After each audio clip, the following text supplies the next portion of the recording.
Bismillahirrahmanirrahim. Assalamualaikum warahmatullahi wabarakatuh.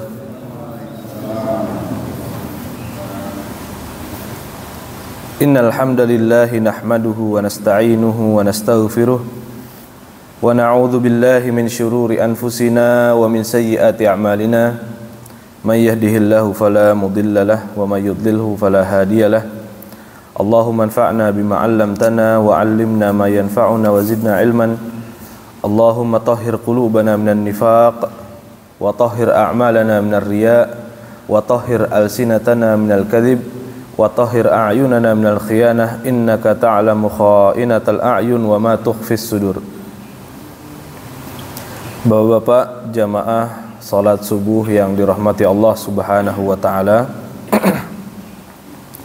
Pertama-tama marilah kita memanjatkan puji dan syukur kita kepada Allah Azza wa Jalla yang telah memberikan kepada kita begitu banyak nikmat, memberikan nikmat hidayah, nikmat iman dan Islam.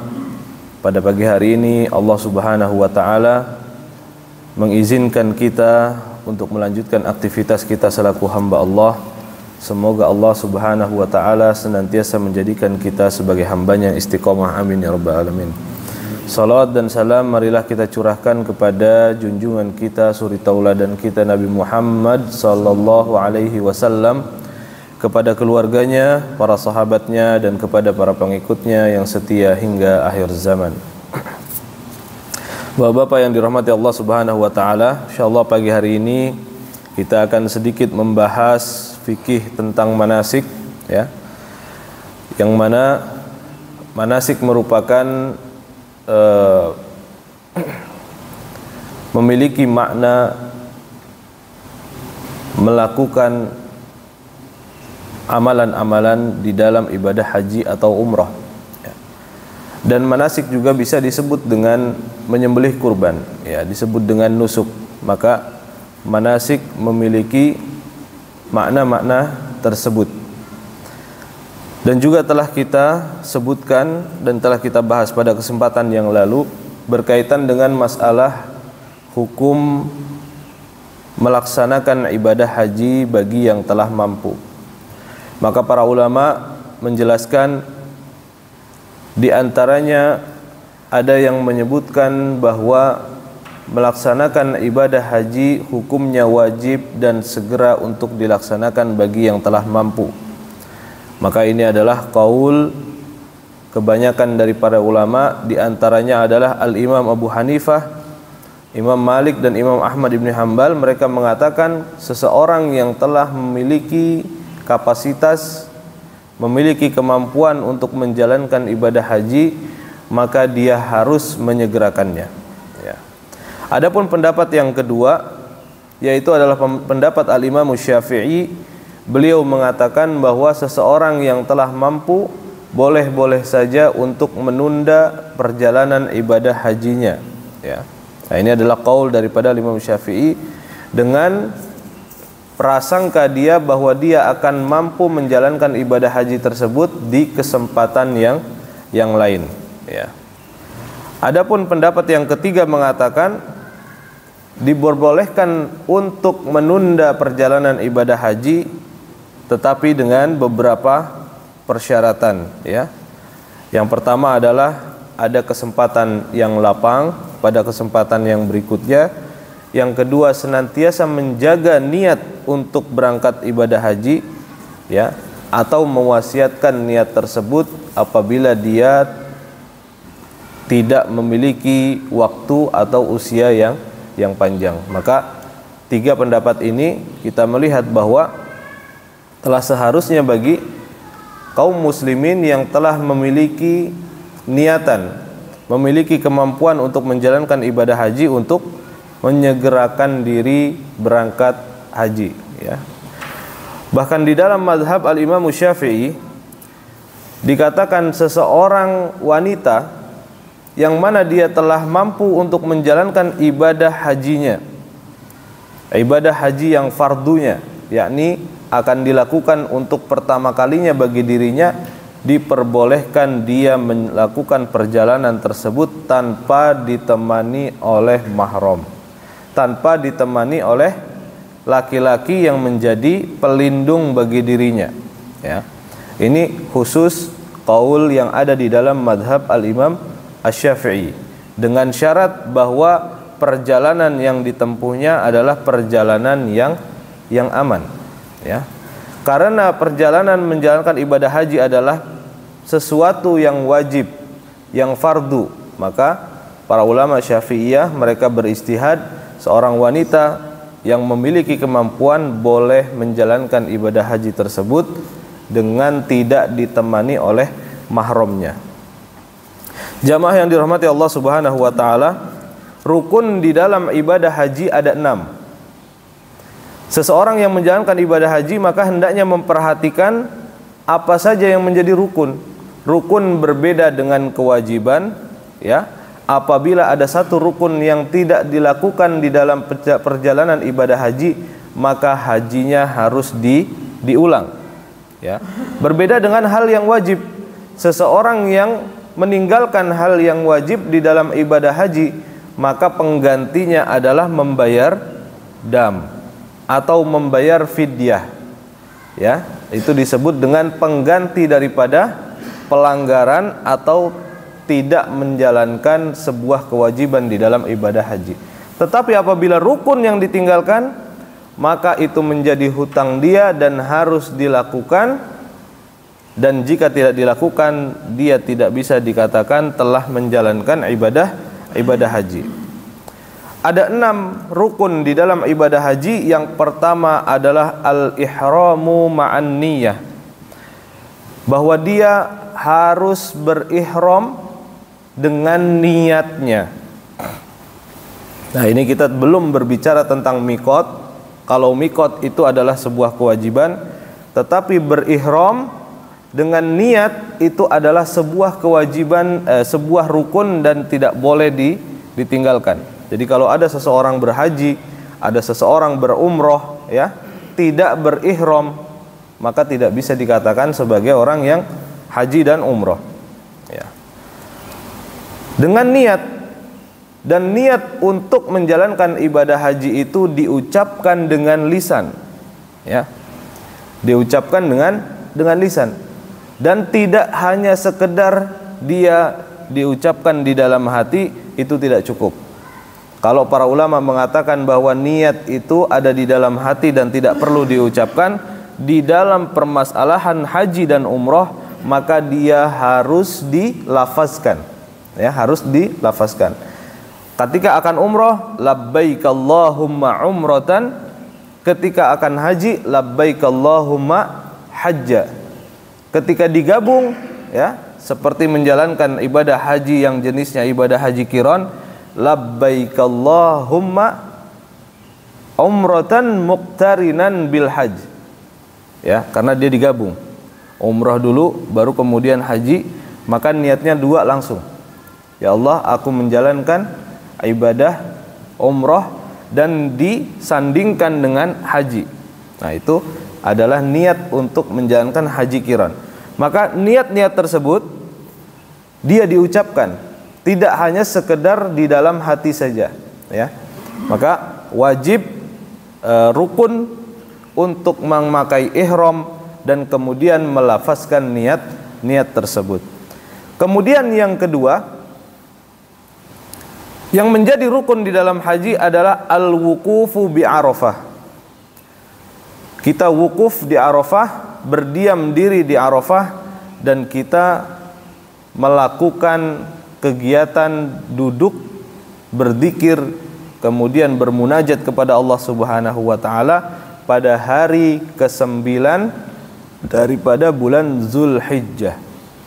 Karenanya Rasulullah SAW menyebutkan di dalam sabdanya al-hajju Arafah, bahwa haji itu puncaknya dan inti daripada perjalanannya adalah menjalankan wukuf di Arafah. Ya, maka seseorang yang berhaji harus faham bagaimana tata cara untuk menjalankan wukuf yang benar, ya. Dia harus datang, kemudian datang ke area Arafah, ya. Jadi jangan sampai dia wukuf tapi tidak di dalam area Arafah, ya. Misalnya dia berada di masjid, tapi masjid itu bagian depan, dia tidak masuk daripada bagian Arafah. Maka ada pelangnya di sana, ya, Arafah starts here, maka di situ, ya, dia harus berada di dalam situ dan dimulai semenjak matahari tergelincir, ya, waktu zuhur.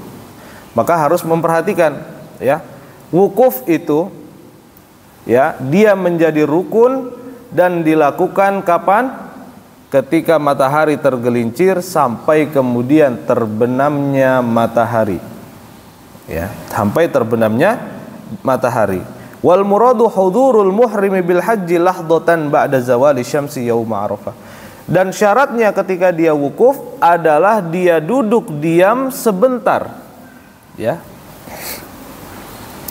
Jadi yang wajib, yang rukun adalah dia berada di Arafah melaksanakan wukuf itu sebentar. Adapun sempurnanya adalah ketika matahari tergelincir ba'da zuhur, ya, masuk waktu zuhur, masuk waktu zuhur sampai terbenamnya matahari, baru dia keluar dari Arafah setelah matahari terbenam, ya. Bagaimana kalau dilakukan sebelum itu, Ustadz? Maka wukufnya juga tetap sah, walau kana lahdatan, meskipun dia sebentar.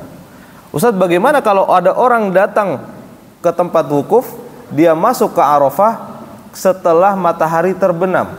Maka dikatakan oleh para ulama bahwa wa huwa yaumut tasi'i min Dzulhijjah bi syarti kaunil waqifi ahlan lil ibadati la majnunan wala mughma alaihi wa yastamirru waqtul wuqufi ila fajri yaumil an-nahr.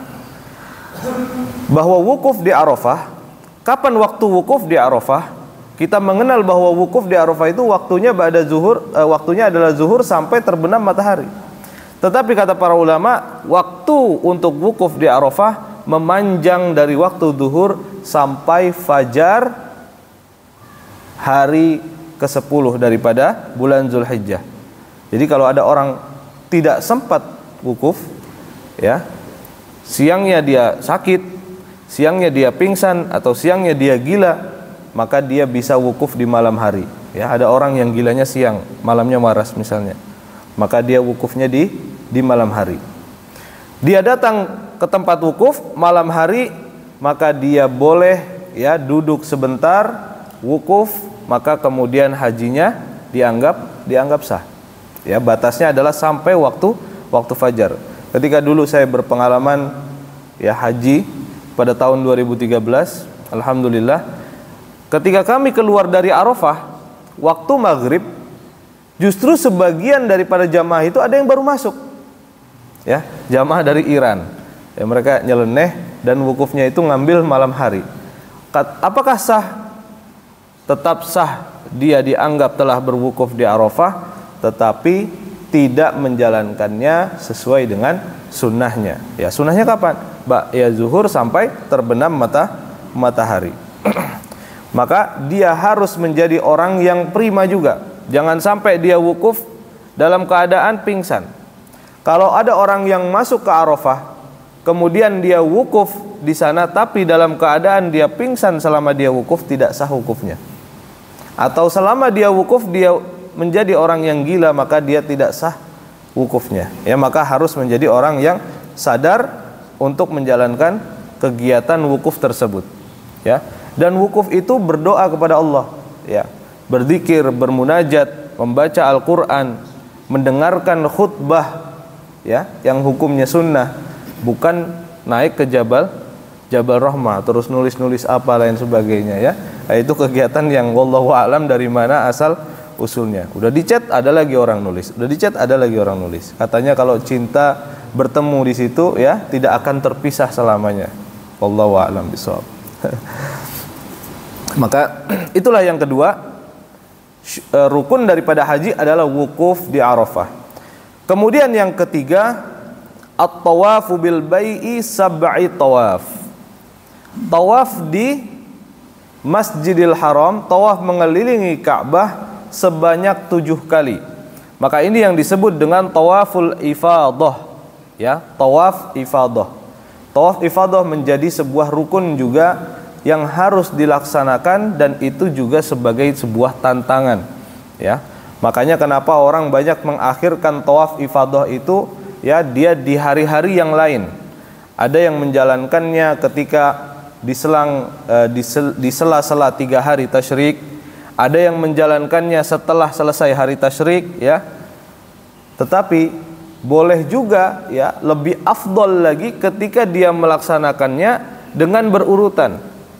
Pada hari nahar, pada hari 10 daripada bulan Zulhijjah, dia menjalankan tawaf ifadah, ya. Dan tawaf ifadah dilakukan sebanyak 7 kali, ya. Ajilan fi tawafil baiti an yasarihi. Dan syarat menjalankan tawaf ifadah, bagaimana caranya? Bahwa dia memulainya dari Hajar Aswad, ya. Jadi kalau seseorang menjalankan tawaf tapi nggak ngerti bagaimana caranya, maka bisa jadi tawafnya tidak sah. Harus sejajar tubuhnya dengan Hajar Aswad, ya. Nggak boleh condong ke depan, nggak boleh condong ke belakang, lurus berdiri tegak. Sebelah kirinya adalah Hajar Aswad, ya. Dan barulah kemudian dia memulai berputar mengelilingi Ka'bah, ya, berlawanan dengan arah jarum jam. Berlawanan dengan arah jarum jam. Hajar Aswad ada di sebelah kiri. Dan harus melaksanakannya itu menghadap ke depan, ya, menghadap ke depan. Jadi nggak boleh dia tawaf jalannya mundur misalnya, ya, tawaf jalannya mundur, atau tawaf dia jalannya muter-muter. Maka itu tidak sah tawafnya. Seseorang yang menjalankan tawaf Hajar Aswad di sebelah kiri, dia berjalan ke arah depan, ya. Muhadiyan lahu fi mururihi bi jami'i badanihi falau bada'a bi ghairil hajari lam yuhsab lahu. Kalau seseorang memulainya dia setelah daripada Hajar Aswad, maka tidak dihitung sebagai satu putaran, ya. Harus dimulai dari Hajar Aswad sehingga dihitung satu putaran. Maka putaran itu sebanyak 7 kali. Dan juga perlu diperhatikan, ketika seseorang sedang tawaf, jangan sampai dia masuk ke dalam Ka'bah. Kalau dia masuk ke dalam Ka'bah, maka putaran itu menjadi putaran yang tidak dihitung. Ustadz, bagaimana seseorang masuk ke dalam Ka'bah? Bisa, dia tidak sebenarnya masuk ke dalam pintunya, tetapi masuk ke dalam Hijr Ismail, ya. Maka Hijr Ismail ini harus diputar, ya, nggak boleh dia masuk ke dalamnya. Kalau seseorang melewati bagian dalam Hijr Ismail di dalam tawafnya, tidak dihitung dalam satu putaran. Dan itu adalah amrun tauqifiyun, dan Rasulullah SAW telah menjelaskan bahwa Hijr Ismail bagian dari dalam Ka'bah, ya, yang berbentuk seperti bulan sabit itu. Maka itu disebut dengan Hijr Ismail, yang ketika tawaf harus dikelilingi dari bagian luarnya, ya. Bagaimana kalau suatu saat tidak ada Hijr Ismail, Ustadz? Maka tetap harus mengelilingi bagian luarnya. Pernah suatu ketika di zaman Quraisy, mereka tidak mampu untuk merenovasi Masjidil Haram dengan sempurna, kekurangan uang. Maka Hijr Ismail itu tidak dibikin oleh mereka, ya. Maka dalam keadaan tidak adanya Hijr Ismail, itu tetap harus dikelilingi, tidak boleh dilewati bagian dalamnya, ya. Sebagai syarat daripada kesempurnaan melakukan tawaf, ya. Jadi bagian dalam itu, ketika seseorang sholat di dalamnya, maka juga sama seperti sholat di dalam Ka'bah, ya. Pahalanya sama seperti sholat di dalam Ka'bah. Jamaah yang dirahmati Allah Subhanahu wa taala. Kemudian rukun yang keempat adalah menjalankan sa'i bainas Safa wal Marwah, yaitu bersa'i, ya, berjalan berlari-lari kecil di antara bukit Safa dan Marwah. Sab'a marrat, sebanyak 7 kali. 1, 2, 3, ya, 4 sampai 7 kali, ya.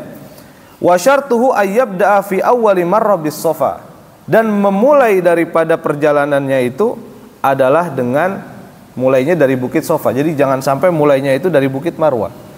Jadi 1, 2, 3, 4, 5, 6, 7 berakhir di bukit Marwah. Kalau dia mulai dari bukit Marwah berakhir di Safa, maka kebalik, ya.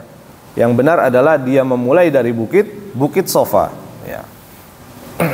Wa yakhtimu bil marwati wa yahsubu dhahabuhu minas safa ilal marwah marratan wa audahu minha ilaihi marratan ukhra. Jadi dihitung sekali jalan itu satu. Dari Safa ke Marwah satu, dari Marwah ke Safa satu, begitu kemudian berakhir di Bukit Marwah sampai terhitung menjadi 7 kali. Ya. Kemudian yang kelima adalah al-halqu awit taqsir. Ya. Bertahallul. Ketika seseorang sudah bertahallul, maka sudah dikatakan dia selesai untuk melaksanakan ihram.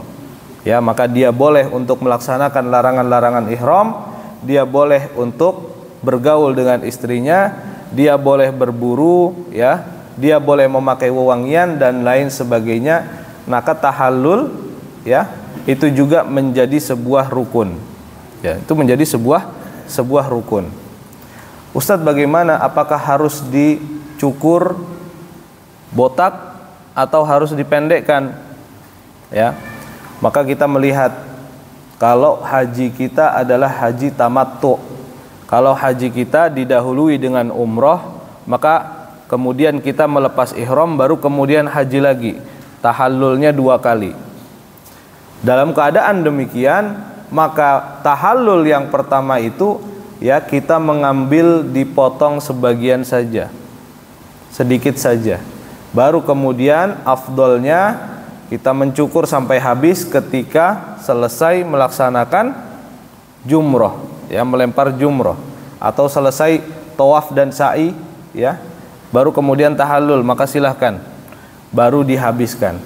Tapi kalau dari awal sudah dihabiskan, maka tahallul yang kedua bingung apa yang mau dicukur lagi, ya, sudah habis rambutnya. Ya, maka seperti itu tata caranya, dan kebanyakan jamaah kita dari Indonesia menjalankan ibadah haji itu apa? Dia tamattu. Apa itu tamattu?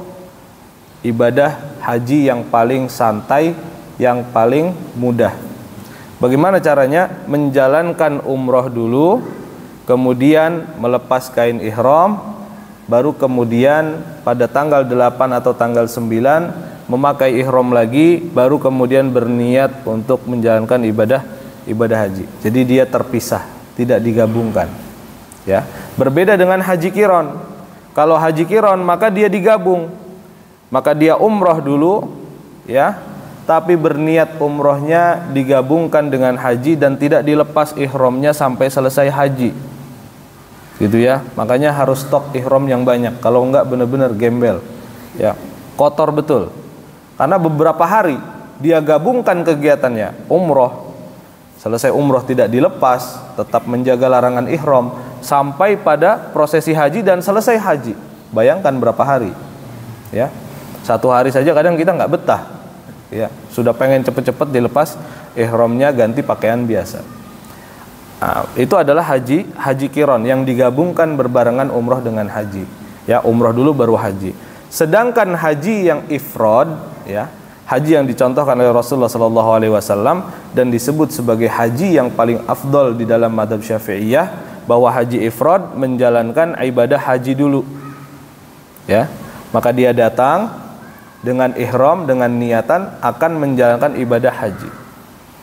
Ya, jadi labbaik Allahumma hajja, langsung labbaik Allahumma hajja, menjalankan ibadah haji, selesai tahallul dia lepas, lempar jumroh, mabit di Mina, selesai, baru kemudian dia mengambil mikot, niat untuk menjalankan ibadah umroh. Jadi dibalik, tamattu dengan ifrad itu adalah sebuah kebalikan. Tapi yang paling berat adalah qiron, karena dia digabung, ya, umroh dengan haji berbarengan. Maka tahallul tadi, ya, bagi orang-orang yang tamattu itu dilakukan 2 kali, ya, dilakukan 2 kali, dan dia ibadah haji yang paling santai.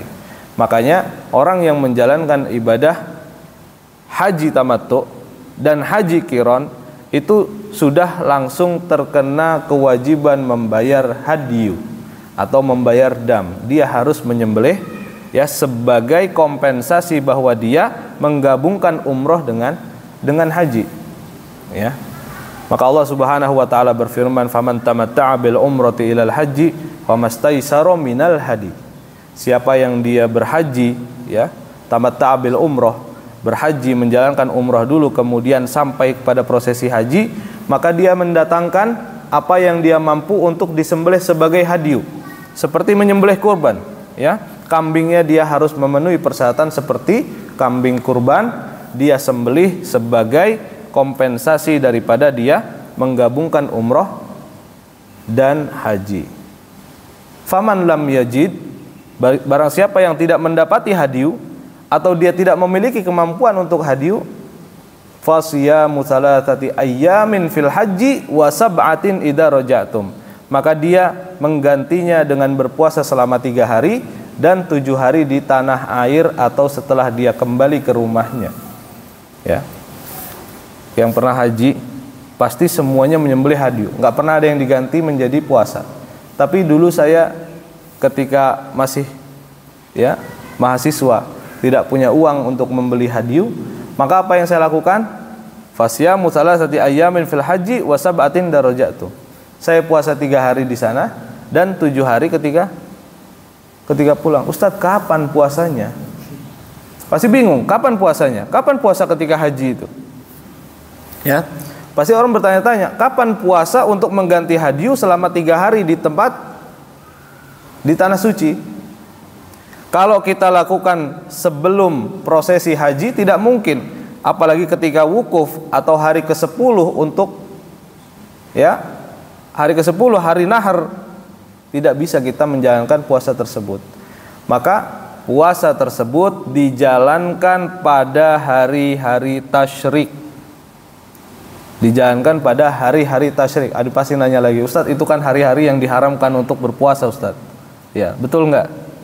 Nah, disitulah, ya, para ulama mengatakan ada athar dari para sahabat, di antaranya adalah Abdullah bin Umar, bahwa yang mengganti hadiunya itu dengan puasa, berpuasa 3 hari pada waktu haji dengan cara apa? Berpuasa pada hari-hari tasyrik.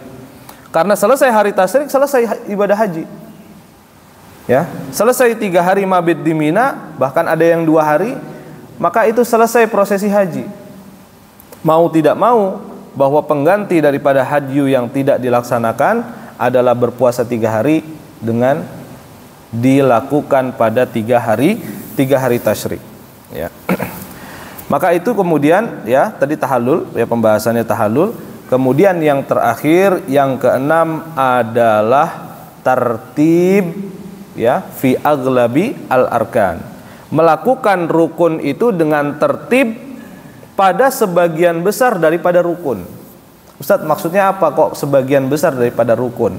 Kalau kita melihat, ya, bahwa rukun daripada haji yang pertama ihram, kemudian wukuf, kemudian yang ketiga tawaf, yang keempat sa'i, yang kelima tahallul, yang keenam tertib.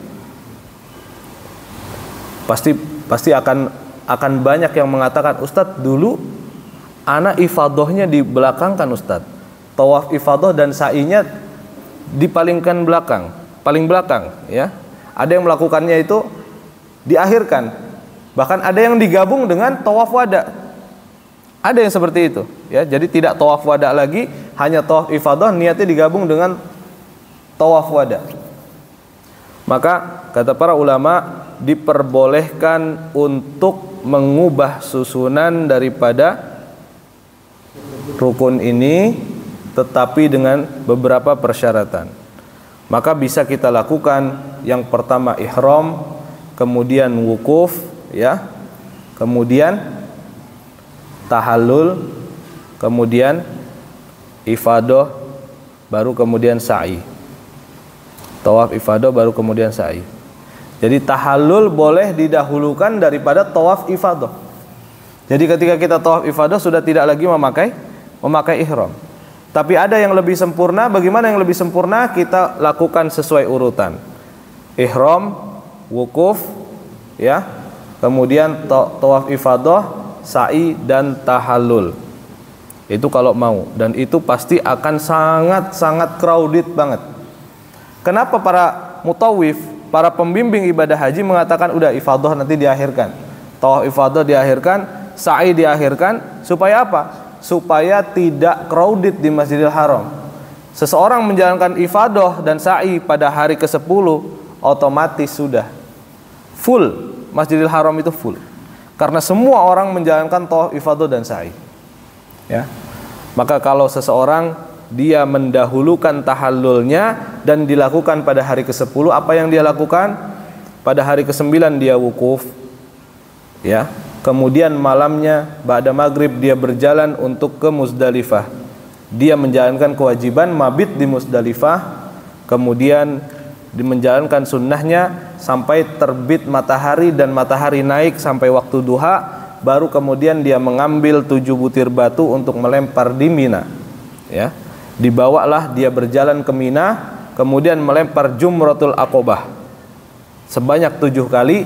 Setelah selesai, ya, yaitu adalah pada hari ke-10, maka kemudian dia bisa bertahallul. Dia bisa bertahallul. Tawaf ifadahnya nanti belakangan, gitu ya. Nah, itu tidak ada masalah, ya, tidak ada masalah dan itu diperbolehkan. Jangan sampai ada yang bilang, "Ustadz, itu salah itu jamaah Indonesia itu." Ya, mereka mengakhirkan tawaf ifadah gitu. Saya sempat membahas ini dan saya juga sampaikan pembahasan ini, ada yang protes kepada saya. Ustadz, itu tidak benar kayak gitu, tidak sesuai tuntunan sunnah. Ya memang benar kalau itu tidak yang paling sempurna.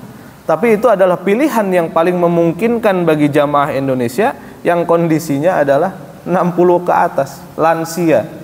Ya. Sudah asam urat, sudah ini, sudah tidak mungkin lagi untuk berdesak-desakan di dalam Masjidil Haram. Maka tetap di situ adalah qaul daripada jumhurul ulama, bahkan dalam 4 madhab mereka mengatakan boleh mengakhirkan tawaf ifadah dan sa'i setelah tahallul, ya, yaitu diperbolehkan.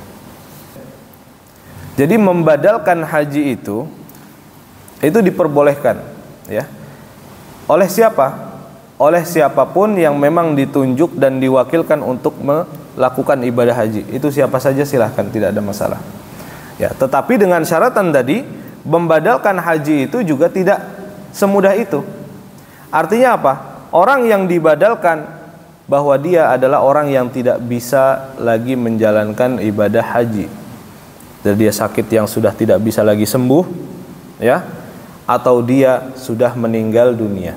Sudah meninggal dunia dalam keadaan dia sudah mampu untuk menjalankan ibadah haji, ya.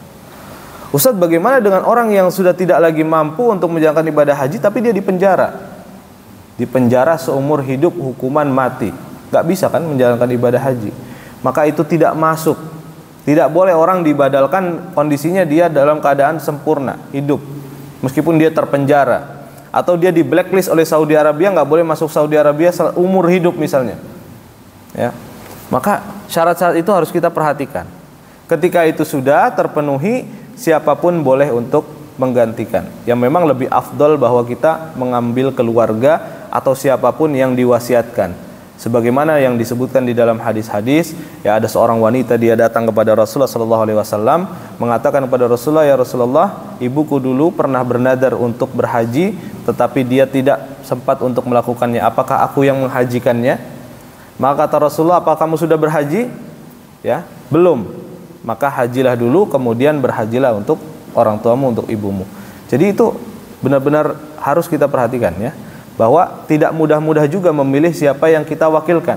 Sekarang banyak sekali, ya, 10 juta udah bisa badal haji. Nggak mungkin, impossible, ya. 10 juta untuk badal haji, yaitu dia membadalkan 10 orang mungkin, gitu ya. Dan ini tidak sah, tidak sah. Ada juga kemarin sempat jamaah, ya, ada yang mengatakan kepada saya, "Ustadz, kemarin alhamdulillah dapat kesempatan untuk menjadi pelayan ibadah haji, Ustadz. Nah, saya badalkan untuk anak saya." Oh begitu, alhamdulillah, masya Allah. Nah, tetapi kemudian dia ternyata niatnya double, niat haji buat dia dan buat anaknya dia. Ya tidak sah, nggak bisa. Jadi orang yang membadalkan haji, dia pertama harus sudah haji dulu. Yang kedua kemudian dia niat lagi, niat untuk berhaji terhadap siapa yang dia badalkan, dia gantikan itu. Jadi semuanya itu dia niatkan dari setiap kegiatan-kegiatannya. Ketika dia berniat, maka niatnya untuk fulan, niatnya untuk fulanah, ya. Jadi nggak ada dia kemudian niatnya untuk dia dan keluarganya, tidak bisa, gitu ya. Maka itulah ya, mafia-mafia itu mereka mengiming-imingi dengan harga murah, bahkan mungkin ada juga yang kemudian sudah tahu, akhirnya pasang tarif mahal, tapi tetap mafia juga ternyata, gitu ya.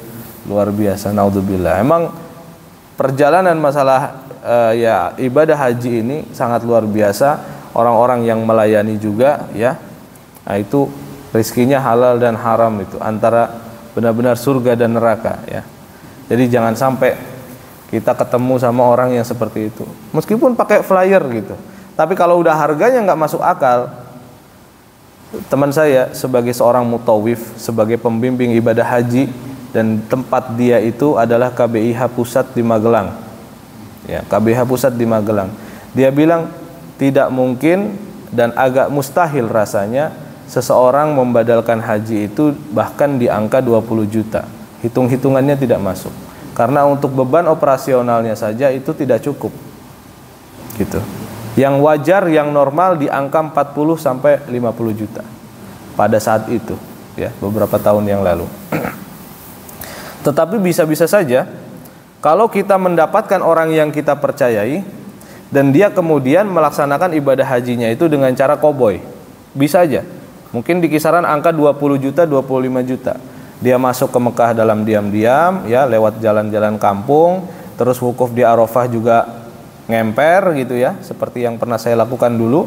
Kita duduk di belakang-belakang kontainer berteduh, itu oke-oke aja dan bisa untuk menutupi operasional yang besar, jadi murah gitu ya. Tapi dengan syarat tadi ya, dia sudah haji, dan yang kedua dia niatkan itu hanya untuk orang yang dibadalkan saja gitu ya. Tawaf wada itu adalah tawaf yang wajib untuk dilakukan, dan dia tidak hanya bagi orang-orang yang menjalankan ibadah haji dan umroh saja. Bahkan siapapun dia datang ke Mekah untuk berniaga, untuk menjenguk keluarganya, ya, maka dia pertama ketika datang melakukan tawaf kudum, tawaf kedatangan dia, dan ketika dia pergi dia menjalankan tawaf wada, ya. Nah, itu sunnahnya, ya, sunnahnya. Adapun di dalam manasik haji dan umrah hukumnya wajib. Di dalam manasik haji dan umrah hukumnya wajib. Bagaimana ketika kita menggabungkan? Yaitu adalah ketika orang-orang yang memang waktunya dia memang mepet sekali, ya. Waktu dia berada di tanah haram di Makkah itu sangat mepet sekali dan sangat singkat sekali. Maka ketika dia mengakhirkan tawaf ifadah, dia hanya melakukan tawaf ifadah, dia niatkan sekaligus tawaf wada. Karena apa? Mungkin besoknya sudah ke airport, mungkin besoknya sudah ke Madinah, tidak ada kesempatan lagi untuk melakukan tawaf, ya. Dan itu dikatakan oleh Syekh Muhammad bin Shalih Al-Utsaimin, orang yang memang akan meninggalkan kota Mekah dan kemudian dia menjalankan tawaf ifadah, itu bisa diniatkan sekaligus dengan tawaf wada. Dia sekaligus meninggalkan kota Mekah. Ya, seperti itu gambarannya. Dan orang yang meninggalkan kota Mekah belum menjalankan tawaful ifadah, tidak meniatkan tawaf ifadah, maka menjadi hutang seumur hidup. Menjadi hutang seumur hidup dan tidak sempurna hajinya sampai dia kembali ke tanah haram dan menjalankan tawaf ifadah. Gitu ya. Jadi kesempurnaan daripada haji tadi, rukunnya diantaranya tawaf ifadah, tidak boleh itu ditinggalkan. Ya.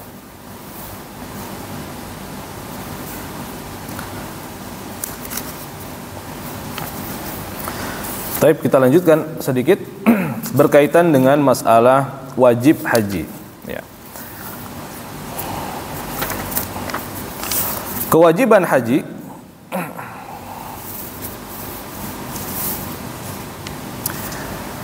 haji yang pertama adalah al-ihramu minal miqat as-sadiq biz-zamani wa bil makan. Bahwa seseorang yang menjalankan ibadah haji dan umroh haruslah berihram dari miqat, ya. harus berihram dari mikot.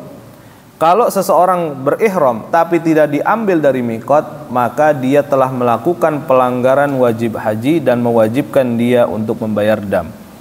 Ya, maka mikot itu ada dua.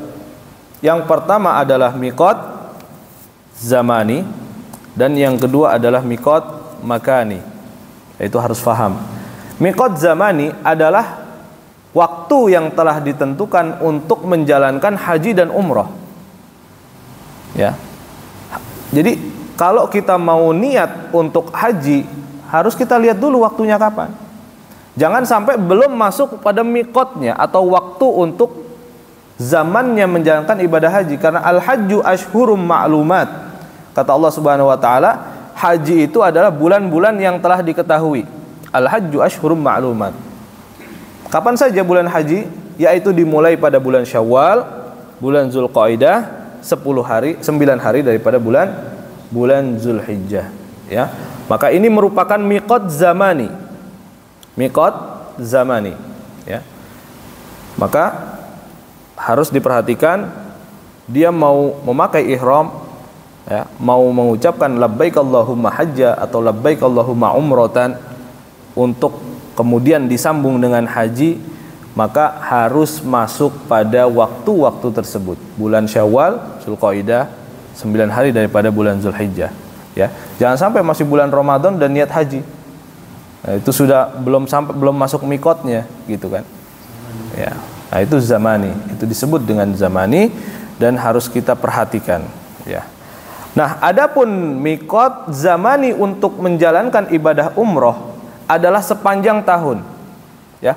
Kapanpun, ya, itu bisa untuk menjalankan ibadah umroh, ya, untuk mengambil mikot zamani untuk umroh dengan syaratan dia tidak sedang berihram untuk berhaji.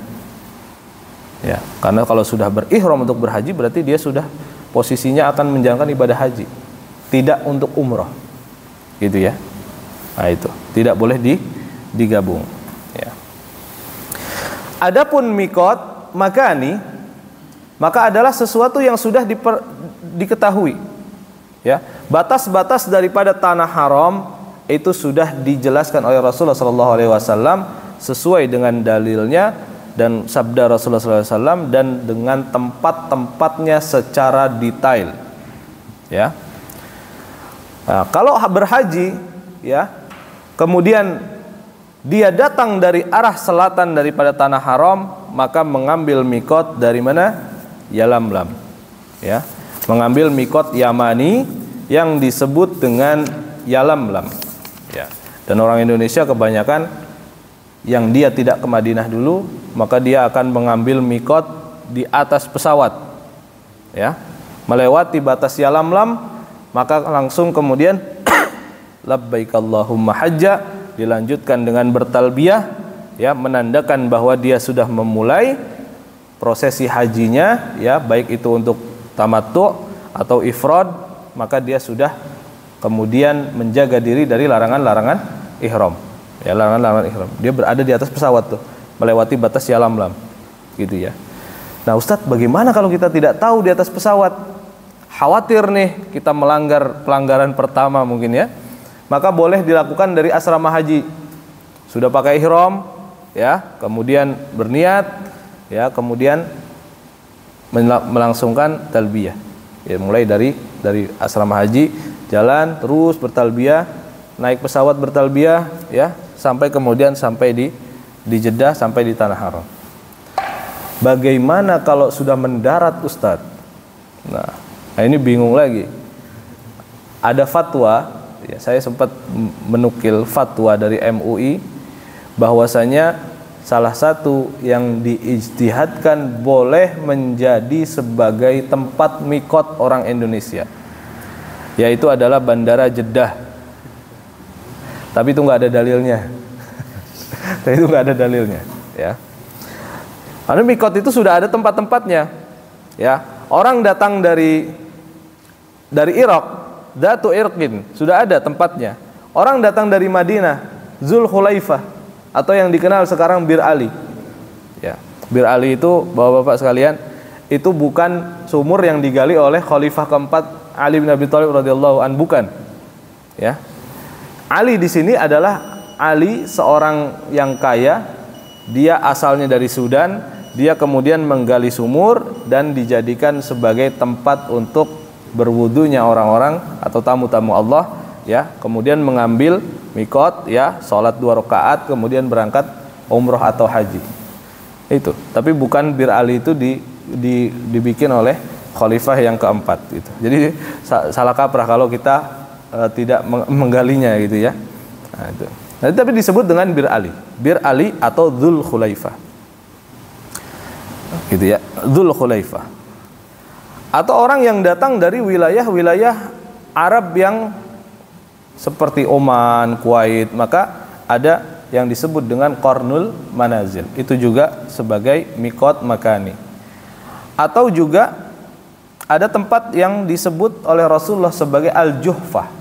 Orang yang datang dari Mesir, orang yang datang dari bagian barat, ya, dari Afrika dan sebagainya, itu bisa melalui Juhfah. Tapi Juhfah itu tempat yang sudah tidak lagi dipakai sebagai mikot. Jadi sudah tidak lazim lagi orang mengambil mikot Juhfah. Dari Mesir, dari manapun sekarang mengambilnya Dzul Khulaifah. Datang ke Madinah dulu, ngambil Dzul Khulaifah, baru kemudian umroh atau haji. Ya. Maka itu yang pertama harus kita perhatikan, ya. Mikotnya orang Indonesia mana? Yalamlam. Nanti dikasih tahu kalau udah di atas pesawat di tengah-tengah, ya. Bapak-bapak, ibu-ibu, kita sudah memasuki wilayah mikot, ya, akan memasuki segera tanah haram. Kita sudah berada di wilayah Yalamlam, langsung niat, gitu ya. Langsung niat. Karena dulu kami juga memasukinya lewat Yalamlam, kami tahunya bukan dari pengeras suara. Kami tahunya adalah sebagian jamaah sudah mulai untuk, ya, niat kemudian bertalbiyah. Nah, itu berarti ikutan gitu. Ya, nanti bareng-bareng. Biasanya satu pesawat nanti semuanya orang-orang yang akan haji atau umroh, ya. Tapi kalau umroh, mikot makani bagi umroh itu berbeda dengan mikot makani bagi haji. Mikot makani bagi umroh adalah sekitaran daripada tanah haram. Sekitaran daripada tanah haram. Maka tidak ada masalah bahwa kita tidak mengambil dari Yalamlam, ya. Kita turun dulu Jeddah, jalan dulu ke Mekah, baru ngambil mikot, nggak ada masalah. Atau kita ke Madinah dulu, baru ke Dzul Khulaifah ngambil mikot, tidak ada masalah. Ya. Maka kalau umroh, maka batasnya adalah daripada batas-batas terdekat daripada tanah haram. Ustadz, bagaimana yang lebih afdol? Bukannya sudah ada tempat-tempat tertentu? Betul, ya. Kalau kita mau mengambil tempat-tempat tertentu, sebagaimana yang sudah dicontohkan oleh Rasulullah dan para sahabatnya, kita bisa mengambil yang pertama dari Ji'ronah, paling dekat dari kota Mekah, mengambil Ji'ronah, ya. Rasulullah SAW pernah bermikot dari Ji'ronah. Atau yang kedua, kita boleh ngambil dari Tan'im, ya. Kalau dari Ji'ronah nggak bisa, ya, kita memilih Tan'im, silahkan. Dan Sayyidah Aisyah radhiyallahu taala anhuma pernah mengambil mikot dari Tan'im. Makanya di sana ada masjid namanya Masjid Sayyidah Aisyah, gitu ya. Atau mengambil dari Hudaybiyah. Nah, silahkan, boleh mengambil dari Hudaybiyah. Kalau tidak juga bisa mengambil dari sekitaran manapun dari batas-batas yang terdekat, itu untuk umroh. Berbeda dengan haji, ya. Maka harus diperhatikan hal-hal yang demikian. Jadi urutannya al-afdol, Ji'ronah, Tan'im, Hudaybiyah, kemudian sekitaran, gitu ya. Kemudian sekitaran. Sebagaimana sabda daripada Rasulullah SAW terkait masalah mikot, hunna lahunna waliman ata min ghairi ahlihin, bahwa mikot makani, ya, dikatakan oleh Rasulullah, dia tempat itu adalah untuk mereka yang melewatinya, maksudnya untuk ahli Yaman, untuk ahli Irak, untuk ahli Madinah dan lain sebagainya. Hunna lahunna, bahwa tempat itu, untuk tempat mikot itu adalah untuk mereka, dan waliman ata min ghairi ahlihin, atau mereka yang datang melewatinya bukan termasuk dari wilayah tersebut atau bukan dari wilayah mikot tersebut, gitu ya. Jadi mikot mencangkup siapa? Mencangkup orang yang datang dari situ dan mencangkup orang-orang yang lewat dari situ. Nah, gitu ya. Kalau kita melihat ya bahwa di dalam madhab Syafi'iyah khususnya, di dalam madhab Syafi'iyah itu umrah itu boleh dilakukan sehari satu kali ataupun sehari lebih dari satu kali pun tidak ada masalah. Sebagian ulama yang lain ada yang mengatakan bahwa umrah itu dia satu hari satu kali. Dan kemudian apakah boleh ketika kita menunggu waktu haji kita menjalankan ibadah umrah lagi ya. Nah, itu sebenarnya berbeda pendapat di antara para ulama ya. Kalau kita tidak boleh saling menyerang lah istilahnya ya. Nah, kalau ada pendapat yang diperbolehkan, bahkan di dalam masalah urusan haji itu sangat banyak sekali pendapat, terlalu banyak sekali pendapat, sampai kemudian sebagian ulama seperti Syekh bin Baz kalau tidak salah pernah mengatakan, kalau ada qaul di dalam permasalahan haji silahkan dipakai. Kenapa? Sangat luas, masalah haji dan umrah sangat luas sekali gitu ya. Jadi kalau ada yang mengatakan ya maka ada yang membolehkan, ada yang tidak. Yang tidak membolehkan mereka beralasan orang yang ihram mengambil mikot lagi untuk umroh kedua kalinya setelah umroh qudum atau umroh baru datang itu ya, umroh tamattu yang pertama itu, maka itu keluar dari tanah haram, maka dia tidak boleh melakukan lebih dari satu kali ya. Kalau setelah hajinya silahkan gitu ya. Tapi kalau di tengah-tengah itu apakah boleh? Itu perbedaan pendapat ya. Kalau kita mengikuti dari guru kita ada yang membolehkan, maka silahkan, tidak ada masalah. Fadhal.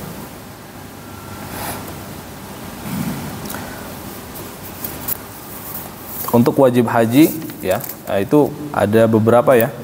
Satu.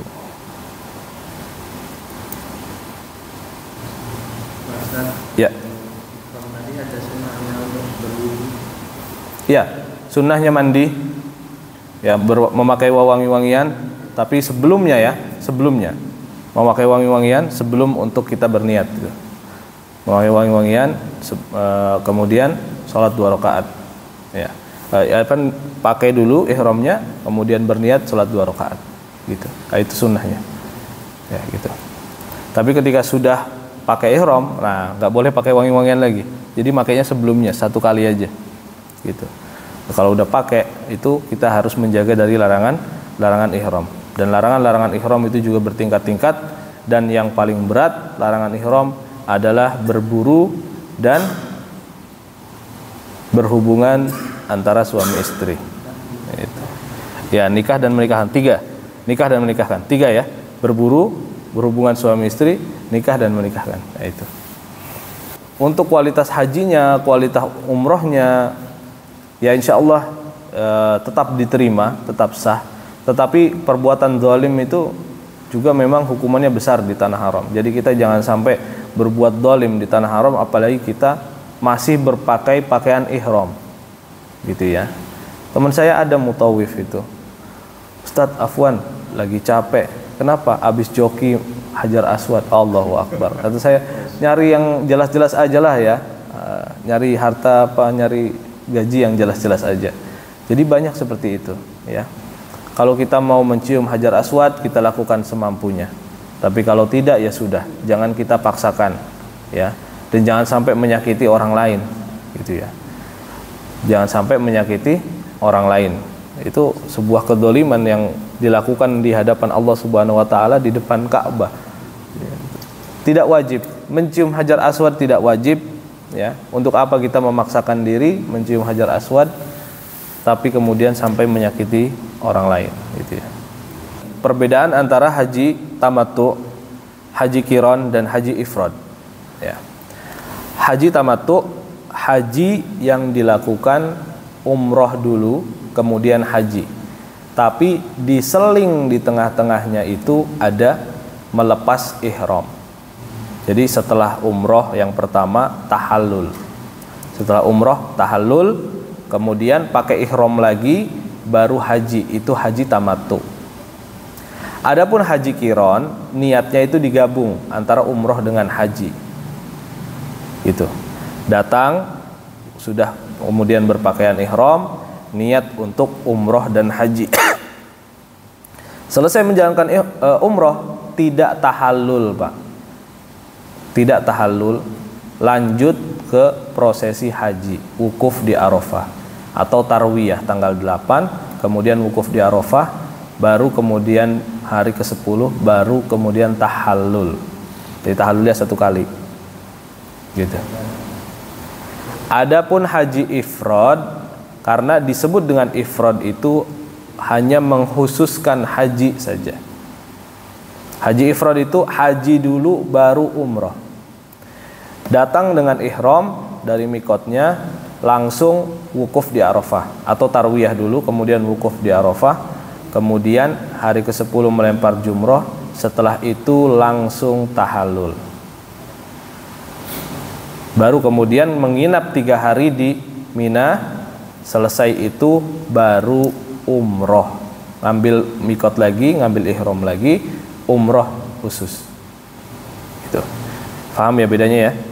Jadi kalau tamattu tadi umroh dulu, tahallul, baru haji, haji qiron, umroh dulu, tidak tahallul, masih pakai ihram, langsung haji, baru tahallul. Kalau ifrad, haji dulu, tahallul, baru ngambil ihram lagi, kemudian baru umroh. Ya, mudah-mudahan bisa difahami. Oke, taib, mungkin sedikit ya kita lanjutkan masalah wajib haji.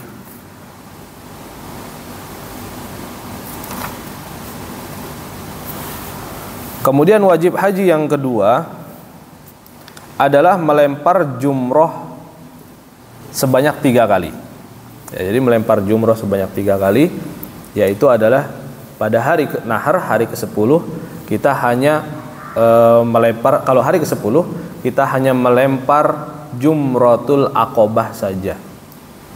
Nah, hanya melempar jumratul aqobah saja, dia yang di ujung. Karena jumroh itu ada 3. Ada ula, wusto, dan aqobah. Ada juga yang menyebut ula, wusto, dan kubro. Ya, itu hanya perbedaan istilah saja. Di antara madhab-madhab itu berbeda. Hambali dengan Syafi'i ada perbedaan pendapat tentang penyebutan. Tapi kita jangan sampai salah. Ya, ula, wusto, aqobah, ula, wusto, kubro, sama aja, nggak ada masalah. Kalau kita melempar pada hari ke-10, hari nahar, maka kita melempar hanya 7 butir, itu adalah pada jumratul aqobah saja. Ya, kita melempar jumroh, ya.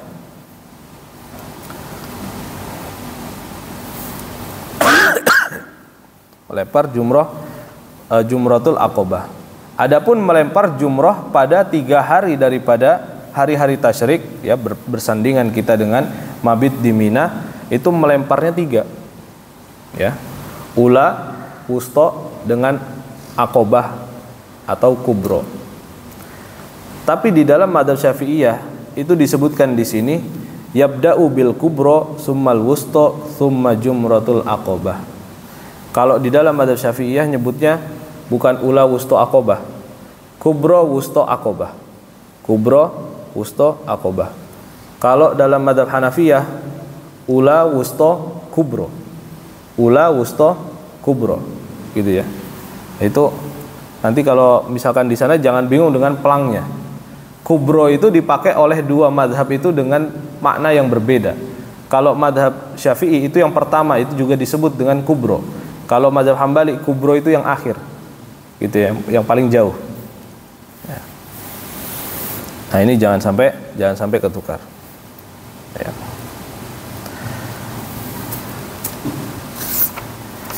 Kemudian juga yang menjadi kewajiban di dalam berhaji adalah mabit di Musdalifah. Ya, mabit di Musdalifah juga termasuk daripada kewajiban haji yang tidak boleh ditinggalkan. Maka kayak seperti dalam keadaan kemarin, ya, sangat crowded sekali, keluar dari Arafah naik bis gak jalan. Maka harus kita perhatikan apakah bis kita ini sudah masuk ke wilayah Musdalifah atau belum. Kalau tidak masuk ke wilayah Musdalifah, bahkan melewati tengah malam, ya, Ustadz, berapa lama bisa disebut sebagai seseorang sudah mabit di Musdalifah? Maka kata para ulama, orang yang disebut mabit di Musdalifah, dia telah melewati tengah malam berada di Musdalifah, dia melewati tengah malam dan berdiam sesaat setelah tengah malam. Berdiam sesaat setelah tengah malam. Kalau itu setelah itu cabut lagi nggak ada masalah. Ya, kalau setelah itu cabut lagi, lanjut nggak ada masalah. Yang penting dia sudah mengambil momen sebentar untuk berdiam diri di Musdalifah. Ada orang nggak tidur, Ustaz nggak tidur itu Ustaz. Ya nggak apa-apa, ya, karena tidak di situ ya mengharuskan untuk tidur, tapi mengharuskan adalah posisi kita berada di dalam Musdalifah. Lah kemarin crowded sekali, tidak sampai masuk ke wilayah Musdalifah, udah stuck, bisnya nggak bisa jalan. Ya, karena saking penuhnya bis-bis daripada jamaah haji, maka teman saya pembimbing itu mengatakan seluruh jamaah haji bayar dam, pengganti daripada tidak menjalankan mabit di Musdalifah. Gitu ya. Makanya paling enak, paling aman jalan kaki kok. Paling enak, paling aman jalan kaki. Kalau kuat ya, mudah-mudahan masih kuat ya, jalan aja dari Arafah.